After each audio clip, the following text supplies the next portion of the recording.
Okay, we've done some work with radicals before, but right now we're going to talk about simplifying radicals. So when we're looking at simplifying radicals, we're looking at the radicand, the inside part of the radical here, that it does not have any factors that are to the perfect nth power, n being whatever your index is. Okay, so if we look here at this radical, we have the radical 200x cubed. Okay, now if you remember, if there's no index identified up here, then it means it's a square root, or the index is 2. Okay, now with the number 200, first of all we have to consider, since this is not a perfect square, what are the perfect square factors? Okay, so we know that one perfect square factor is 100. So 100 times 2.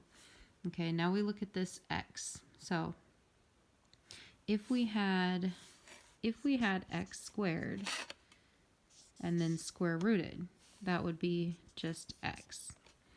If we have x to the 4th square rooted, that would be x squared. Okay, so perfect powers of the variable inside of the radical sign for a radical that has an index of 2 would be in multiples of 2. Okay, so I want to break this up so that we have multiples of 2, so x squared, and then we're going to put the other x right here. Okay, that way these two are now perfect squares. Okay, so if we square root these two, we square root the 100, and that's 10. We square root x squared, and that's x. So what we have left inside of our radical is 2x. Okay, let's take a look at another example. All right, again, this has no index identified, which means it's an index of 2. Okay, we're going to look at perfect square factors of 48. Okay, now I know that 16 times 2 is 32, 16 times 3 is 48. Okay, so 16 times 3. Now we look at the exponent here, 4. So since this is a multiple of 2 here, then it's going to be a perfect square. Okay, so we'll keep x to the 4th. Now the y to the 13th, this is not a multiple of 2, but if we have y to the 12th, that is a multiple of 2, and then we have a y left over. Okay, so now our perfect squares are these three here. All right, so if we square these, 16 squared, square rooted, we square root the 16, that's 4. Square root this, x squared, square root this, y to the 6th, and then we still have 3y left. Okay. Now this can work the same if we have a binomial that's raised to a specific power. Okay. Now again, if we have an exponent to this is an index of 2. So if we have an exponent that is a multiple of 2, then those are perfect squares. Okay. Now this 5x plus 3 is to the 9th.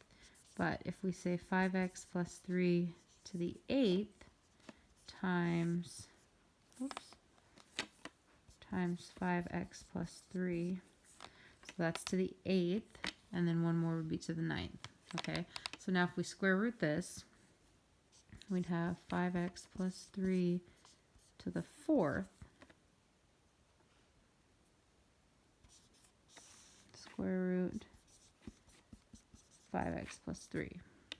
Okay, that would be our solution. So we'd still have 4 of these left, and there's 1 in here. Okay. All right, let's take a look over here. Now, if you notice, this radical has an index of 4. Okay, so that means that we're looking for perfect fourth factors. Okay, so let's see. We need to consider factors to the fourth. So 2 times 2 is 4, times 2 is 8, times 2 is 16. Okay, let's see. 16, 48, 58, 64, 70, 80. Okay, so 16 times 4, no, 5, 16 times 5. Okay, sorry.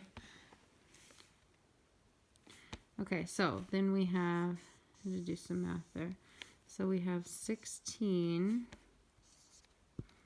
times 5 is 80, and 2 to the fourth is 16. Okay, so we're all good there. Okay, so now the difference here is when we're looking at these exponents, in order for them to be perfect fourth factors, they have to be factors of 4, multiples of 4. So 20 is a multiple of 4, so we can leave this as x to the 20th. And then, let's see, 16, so we have to go, run out of space. Y to the 12th, and we'll have y to the 3rd left over. Okay, sorry, kind of running out of space there. Okay, so our perfect fourth factors are these. Okay, so now let's think about this for a second. So 16 to the fourth root is 2. Okay, now if we consider the opposite of x to the 20th to the fourth root, that's like x 20 over 4. Okay, this can help you. And y 12 over 4, like that. Okay, and then we're still going to have, within our square root sign, we're going to have 5y to the 3rd. Okay, so if you remember, the opposite of x to the 20th to the fourth root is 20 over 4. Okay, so if we have x to 20 over 4, then we can simplify that to x to the 5th. This can simplify to y to the 3rd. And then we have 5y to the 3rd. Okay, so this would be our final answer here. Okay. All right, go ahead and take this information and try the ones that are in the review. Okay.